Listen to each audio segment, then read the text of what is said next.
Kita malam ini akan membahas tentang sifat munafik. Kenapa pembahasan tentang sifat munafik ini penting? Bukan soal menghindari sifat itu. Karena kalau menghindari sifat itu, mudah-mudahan buat kita mudah. Kita nggak pengen jadi orang munafik. Ada yang bercita-cita jadi munafik? Nggak mungkin ya. Bercita-cita jadi orang yang kufur kepada Allah juga lebih na'udzubillah min dzalik. Dua-duanya bukan life goal siapapun di antara kita. Jadi tujuan kita membahas tentang sifat munafik bukan untuk sekedar terhindar dari sifat-sifat itu. Saya yakin di sini insya Allah nggak ada yang di dalam hatinya ada nifak, ada kemunafikan. Walaupun kita berusaha untuk terus menjaga diri agar terhindar dari sifat-sifat nifak atau kemunafikan. Dan kita membahas tema munafik juga bukan dalam rangka mau menjatuhkan satu orang ataupun satu golongan.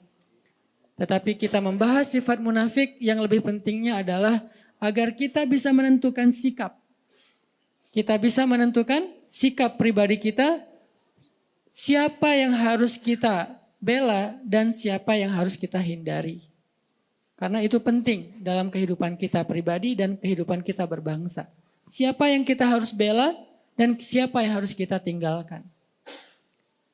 Ini dalam kaidah syariah disebut dengan al-wala dan al-bara. Pernah dengar istilah itu? Wala dan bara. Wala dan bara dalam Islam itu termasuk pembahasan prinsip. Bukan masalah-masalah furu'iyah. Furu'iyah itu masalah tambahan dalam agama. Sehingga kalau dia pun berbeda satu dengan yang lain, tidak terlalu fundamental hasilnya. Tidak membuat seseorang menjadi kafir, tidak menjadikan seseorang langsung dijudge ahli neraka, tidak menjadikan seseorang langsung dijudge sebagai orang yang sesat. Kenapa? Hanya masalah furu', masalah tambahan dalam urusan syariah. Misalnya masalah ibadah sunnah, masalah-masalah yang sering diperdebatkan oleh ulama dalam khilafiyah mazhab. Itu namanya furu'. Jadi kalau ulama berbeda pendapat, biasanya itu furu'. Karena ulama tidak berbeda pendapat dalam urusan yang prinsip dalam agama. Mereka tidak berbeda pendapat. Rata-rata kalau kita temukan ada perbedaan pendapat, baik itu fikih ataupun akhlak, maka biasanya itu adalah ciri-ciri permasalahan itu termasuk permasalahan furu'iyah, tambahan, cabang. Bukan akarnya, tapi cabangnya. Kalau dalam masalah usul, usul itu bahasa Arab yang jadi bahasa Indonesia, usul. Usul itu asal. Asal itu bahasa Indonesia juga asli. Karena dulu saya ngajar bahasa Arab dan saya ketika ngajar bahasa Arab bukan ngajar grammar. Tapi mencoba untuk ngajarin vocab Arab yang banyak hubungannya dengan bahasa kita. Biar gak terlalu susah menghafal. Ternyata 90% dari bahasa Indonesia itu memang diserap dari bahasa Arab. Dan itu kenyataan yang gak bisa kita pungkiri bahwa dalam pembentukan bahasa nasional kita itu ada banyak sumbangsih para ulama. Karena dia terserap dari bahasa Arab. Jadi asalnya asal atau asal. Asli, asli. Usul, usul ya. Semuanya bahasa Indonesia yang diambil dari bahasa Arab. Jadi asalnya sesuatu itu namanya akar. Furu, cabangnya sesuatu yang tumbuh dari akar. Nah biasanya ulama kalau berbeda pendapat dalam sesuatu, pasti itu furu'iyah. Sehingga kalau kita mendengar ada pendapat yang satu mengatakan A, yang satu mengatakan B, berarti itu masalah furu'iyah. Dan kita nggak perlu ribut dalam masalah itu. Kalau masih ada yang ribut dalam masalah furu'iyah, maka dia terjebak ke dalam sebuah sikap agama yang dikenal dengan istilah takalluf. Apa itu takalluf? Takalluf itu berlebih-lebihan. Mungkin bahasa yang sedang lagi ngetren sekarang radikal. Apa itu radikal? Terlalu membesar-besarkan sesuatu yang sebetulnya kecil. Itu makna radikal dalam konteks agama kita, yaitu takalluf, melebih-lebihkan. Sesuatu yang masih bisa ditolerir tapi dibahas setiap hari. Seolah-olah itu menjadi prinsip agama. Seolah-olah yang melanggar itu langsung masuk neraka besoknya. Seolah-olah dia itu di neraka yang paling dalam. Seolah-olah dia yang paling celaka di muka bumi. Nah ini namanya takalluf. Nah, ini radikal yang sebenarnya. Terlalu takalluf dalam urusan furu, dalam urusan mazhab. Sehingga sikap kita dalam perbedaan mazhab adalah respect, no judgment, menghargai pendapat yang berbeda. Jadi malam ini kita akan membahas salah satu yang usul, yaitu masalah kemunafikan. Ini yang pertama sekali Allah ceritakan di Al-Quran ketika Allah membuka surat Al-Baqarah. Walaupun surat Al-Baqarah itu turunnya belakangan, tetapi ditaruhnya di depan. Langsung setelah Ummul Kitab. Seolah-olah Al-Baqarah itu anak pertama. Karena Al-Fatihah ibunya kan? Ibunya Alkitab. Maka anak pertamanya Al-Baqarah. Anak sulung nih. Dan yang paling panjang di Al-Quran. Tapi sebagian besarnya Madaniyah. Turunnya di Madinah. Walaupun berangsur-angsur. Turunnya di Madinah. Tapi kok ditaruh di awal?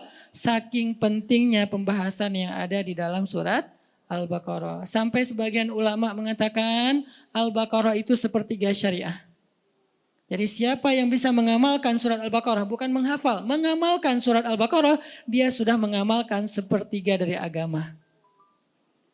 Jadi siapa yang bisa mengamalkan Al-Baqarah, maka dia sudah mengamalkan sepertiga dari agama. Dan tahukah kita bahwa Umar Ibn Khattab itu mengamalkan surat Al-Baqarah butuh waktu 13 tahun. 13 tahun mengamalkan Al-Baqarah, bukan ngafal. Kalau ngafal buat mereka gampang. Bahkan di antara mereka ada yang ngafal 1 juz itu dengan sekali dengar. Sekali dengar langsung hafal. Berarti 1 jam 1 juz. Itu pemecah rekor paling dahsyat. 1 juz 1 jam. Kalau di zaman kita mungkin paling cepat 1 juz 1 hari. Itu juga udah jenius banget. Tapi sahabat menghafal 1 juz lebih 1 lembar. Yaitu surat Al-An'am 1 jam. Sekali dengar. Dan 1 jam itu bukan hafalan pertama. Kalau di teman-teman teras tahfiz pasti ngerti lah. Hafalan pertama itu kan yang penting udah hafal. Cuman gak lancar, belum bisa di store kan. Belum mutkin gitu.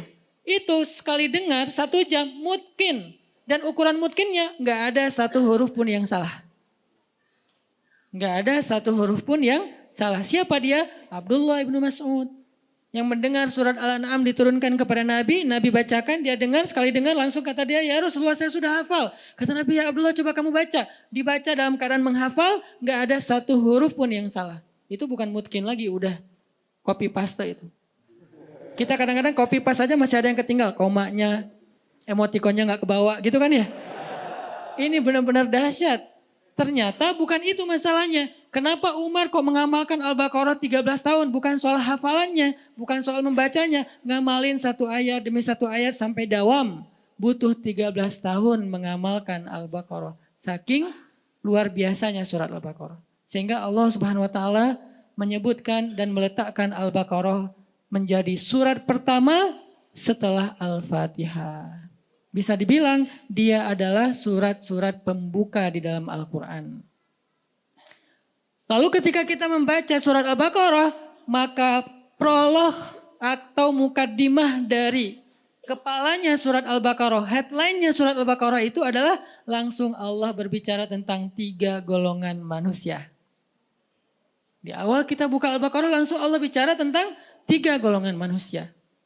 Golongan pertama mukmin ada di ayat 1 sampai 5. Berapa ayat?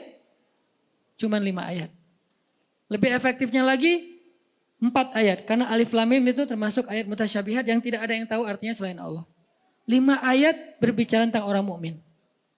Kemudian golongan kedua orang yang kafir. Artinya orang yang ingkar kepada Allah Subhanahu wa taala, enggak percaya dan tidak beriman. Berapa ayat? Cuman 2 ayat. Ayat 6 dan ayat 7.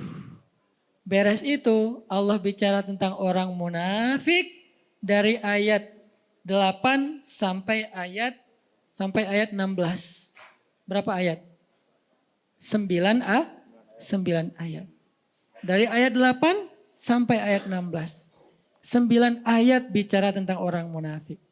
Apakah sudah selesai? Belum. Sisanya Allah kasih contoh-contoh orang munafik. Di banyak ayat di Al-Baqarah, di banyak surat, di sisa-sisa surat yang lainnya.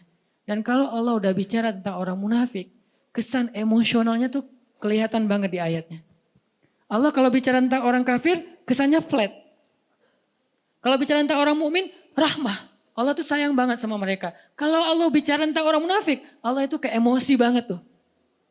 Disebutin orang munafik tuh gini, kalian harus hati-hati ya, kalian harus hati-hati. Jadi Allah itu kayak khawatir banget kita terhadap perangai dan kejahatan orang munafik. Allah kalau bicara tentang orang kafir itu hanya bicara tentang surga neraka, bicara tentang kehancuran mereka. Tapi kalau bicara orang munafik, isinya adalah kalau kita mau bikin poinnya, wahai orang hamba-hambaku yang beriman, hati-hati sama mereka. Itu intinya. Makanya saking Allah pengen kita hati-hati dengan orang munafik, penjelasan orang munafik di Al-Quran itu tuh detail banget. Contohnya tuh banyak banget. Kenapa? Karena mereka lebih bahaya daripada orang-orang kafir. Dalam perangai, perilaku, gangguan, dan siasat mereka kepada orang yang beriman. Makanya kita diajarkan di Al-Quran, bukan ayat tentang permusuhan. Ini bukan ayat perpecahan, ini bukan ayat permusuhan. Kalau kita menuduh bahwa membahas tentang munafik itu berarti memunculkan permusuhan, berarti kita menuduh Al-Quran memunculkan permusuhan. Padahal sebagian besar dari ayat Al-Quran itu banyak berkisah tentang orang munafik. Kenapa? Biar kita hati-hati. Biar kita menghindar, jangan sampai kita masuk golongan ini. Kenapa? Orang kafir itu masuk neraka, orang munafik jadi kayu bakarnya neraka. Innal munafiqina fid darkil asfal. Asfal itu bahasa Arab yang jadi bahasa Sunda. Aspal. Karena orang Sunda nggak bisa. Siapa bilang itu fitnah ya. Jadi asfal tempat paling bawah yang diinjak-injak. Bahasa kitanya aspal. Masuk bisa aja sih Ustadz, benar. Jadi asfali minan nar, aspalnya neraka. Maksud aspalnya neraka, dasarnya neraka. Yang paling bawah, udah nggak ada lagi di bawahnya apa? Gorong-gorong atau apa? Enggak, udah. Paling bawah itu adalah aspal udah. Berarti yang disebut dengan aspal, bahan bakarnya, kayu bakarnya, dibuat dari bukan kayu bakar, batu. Karena bahan bakar api neraka itu adalah batu. Waquduhan nasu wal hijarah. Bahan bakarnya adalah manusia dan batu. Manusia yang dimaksud di dalam ayat ini siapa? Innal munafiqina fid darkil asfali minan nar. Na'udzubillahi min dzalik. Ini, sehingga tanpa kita sadari mungkin kita nggak termasuk orang munafik. Tapi begitu kita berwala kepada orang munafik, membela orang munafik, berpihak sama orang munafik, mendukung kegiatan-kegiatan kemunafikan, maka kita masuk dalam golongan itu. Dan ini yang bahaya nih. Bukannya kita menjadi munafik, kita tetap sholat. Tapi kita mendukung kemunafikan. Kita tetap puasa, tetapi kita membela kemunafikan. Kita tetap bayar zakat, tetapi kita berpihak kepada kemunafikan. Ini bahaya nih.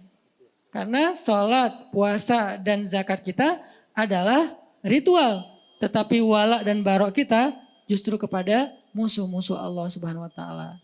Jadi pembahasan kita pada malam ini bukan dalam rangka memecah belah, bukan dalam rangka menghasut, tetapi dalam rangka kita belajar dari Al-Quran agar kita terhindar. Siapa yang merasa dirinya mirip dengan ayat-ayat yang disebutkan, maka tubu ilallah, bertaubatlah segera. Siapa yang merasa tidak mirip, kayaknya bukan saya deh. Maka hati-hati supaya kita jangan sampai mendukung orang-orang yang seperti ini. Cuman seperti itu, sederhananya moral of the story dari pembahasan tentang al-munafik atau al-munafikun.